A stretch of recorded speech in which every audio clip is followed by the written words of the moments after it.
Mirë se vini në kanalin ton, mos harroni të bëni subscribe dhe të klikoni si përzdiles për të marrë njoftimet më të reja.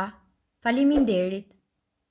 Thoni lajm të mirë kolesteroli të lartë, ja ushqimet që duhet të konsumoni.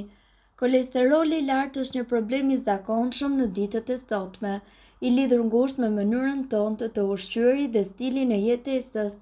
Fatmirësisht, ndryshimet në dietë munden të kenë një ndikim të drejtpërdrejtë në uljen e niveleve të kolesterolit të keq, duke përmirësuar ndjeshëm shëndetin e zemrës. Ja disa nga ushqimet që ekspertët rekomandojnë për të përmirësuar ndjeshëm nivelin e kolesterolit të mirë. Tërshëra dhe dritrat e plota. Tërshëra është e pasur me fibra të tretshme, të cilat ndihmojnë në largimin e kolesterolit nga gjaku. Një tas me bollgur në mëngjes është një fillim i shkëlqyer për ditën. Avokado. Avokadoja është një burim i shkëlqyer i yndyrave të shëndetshme. Gjithashtu ajo ndihmon në rritjen e kolesterolit të mirë dhe uljen e atij të keq.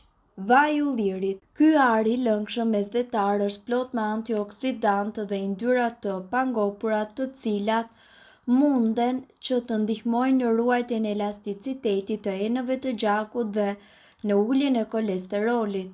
Fasulet dhe gjithashtu bishtajoret. Plot me proteina, bimore dhe fibra, ato ndihmojnë në mbajtjen e ndjenjës së ngopjes dhe përmirësojnë tretjen duke ndikuar pozitivisht gjithashtu edhe në profilin lipid të gjakut. Frutat me lëkurë si mollët, dardhat dhe kumbullat, të pastura me pektin, një lloj tjetër fibre i tretshëm. Këto fruta gjithashtu ndihmojnë në pastrimin e trupit nga kolesteroli i tepërt. Arra dhe bajame.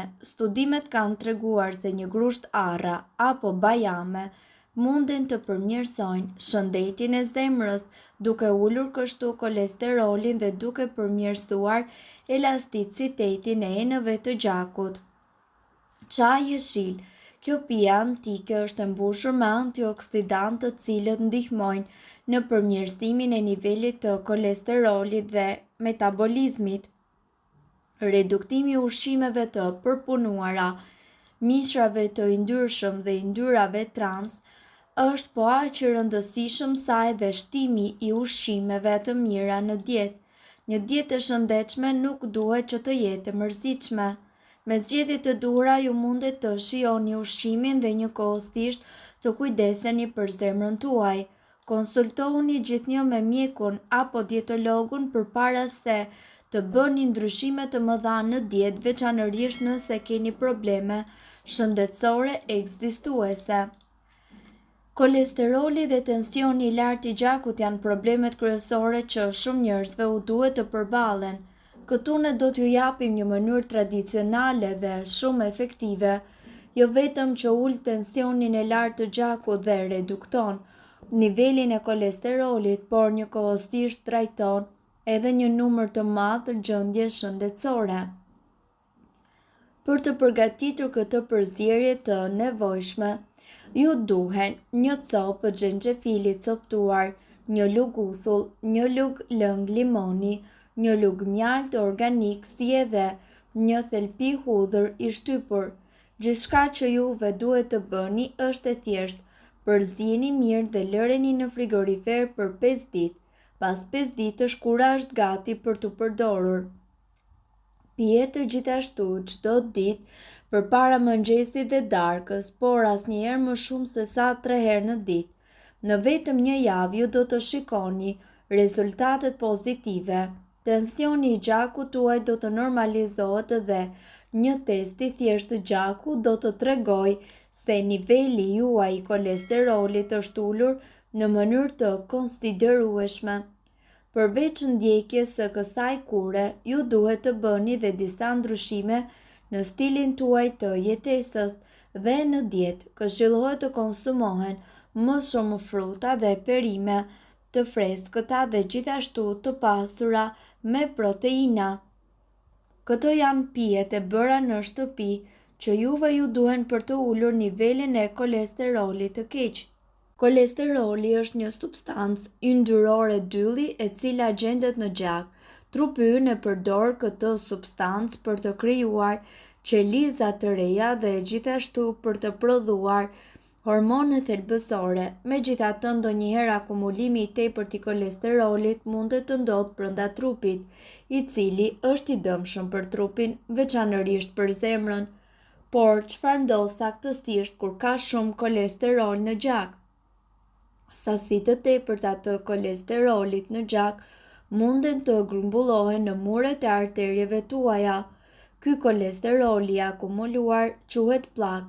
Me kalimin e kohës, pllakat gjithashtu munden që të ngushtojnë ose të bllokojnë arteriet tuaja. Dhe nga ana tjetër duhet të dini se ky formim i pllakave mundet që të çojë në një sër problemesh shëndetësore. Sulmi në zemër. Nëse pllaka bllokon një arterie koronare, e cila është një enë gjaku që furnizon me gjak zemrën tuaj, mundet të shkaktojë një atak në zemër. Goditja në tru. Nëse pllaka bllokon një arterie në trurin tuaj, mundet të shkaktojë një goditje në tru. Sëmundja e arterieve periferike.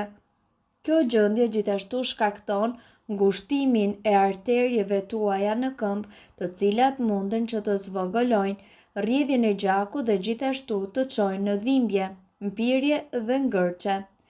Aneurizma. Një aneurizëm është një fryrje në murin e një arterie. Nëse një aneurizëm shpërthen, ajo mundet gjithashtu që të shkaktojë gjakderdhje kërcënuese për jetën. Kolesteroli i lartë është një faktor rreziku kryesor për sëmundjet e zemrës dhe gjithashtu goditjet në tru, të cilat janë shkaqet kryesore të vdekjeve në mbar botën. Në këtë video ne do t'ju tregojmë për pijet e bëra vetë në shtëpi, të cilat munden që të na ndihmojnë për të pastruar kolesterolin e keq nga gjaku. Çaji jeshil. Katekinat, një antioksidant i cili gjendet në çajin jeshil, rrit nivelin e kolesterolit të mirë ndërsa ul nivelin e kolesterolit të keq. Thjesht vendosni një qese çaj ose çaj me gjethe të lira në ujë të vluar për 3 deri në 5 minuta për të prodhuar çaj jeshil. Qumshti i tërshërës. Qumshti i tërshërës përmban fibra të tretshme të quajtura beta-glukane që lidhen me kolesterolin e keq në zorë dhe e ndalojnë atë të absorbohet në qarkullimin e gjakut, duke ulur kështu nivelet e kolesterolit të keq. Qumshti i tërshërës quhet thjesht duke përzier tërshërën dhe ujin, më pas duke e kulluar. Qumshti i sojës. Isoflavonet, substanca me bazë bimore që janë vërtetuar se ulin nivelet e kolesterolit të keq, janë të pranishme në qumshtin e sojës. Soja dhe uji thjesht përzihen dhe kullohen për të krijuar qumër soje. Lëng domate. Likopeni, një antioksidant që redukton nivelin e kolesterolit të keq, është një përbërës i lëngut të domates për të bërë lëng domate. Manaferat. Manaferat janë gjithashtu një burim i shkëlqyer i antioksidantëve, të cilat munden të ndihmojnë në uljen e nivelit të kolesterolit të keq. Dhe gjithashtu për të bërë një smoothie me manaferat, thjesht duhet që të përzieni manaferat me qumësht kos ose lëng. Lëng agrume. Vitamina C mundet të ndihmojnë në uljen e niveleve të kolesterolit të keq. Është e pranishme në frutat agrume. Thjesht shtrydhni lëngun e portokallit, gripfrutit ose limonit për të bërë lëng agrumesh. Lëng shege. Polifenolet, një antioksidant i cili gjendet në lëngun e shegës, redukton nivelet e kolesterolit të keq. Shega mund të përzihen për të bërë lëng ose mund të blini lëng shege të përgatitur paraprakisht. Pije kakao. Flavonet, një antioksidant i gjetur në kakao, është demonstruar se reduktojnë nivelet e kolesterolit të keq. Thjesht kombinoni pluhurin e kakaos me ujë të nxehtë ose qumësht për të prodhuar një pije të nxehtë. Nëse doni të dëgjoni videot tona që ne postojmë çdo ditë, kliko subscribe. Ju ftojmë gjithashtu të bëni like në videot tona Nëse i keni dëgjuar dhe pëlqyer ato, faleminderit që e pat videon ton, shpërndajeni këtë video në profilin tuaj në mënyrë që të informohen edhe shokët tuaj. Faleminderit!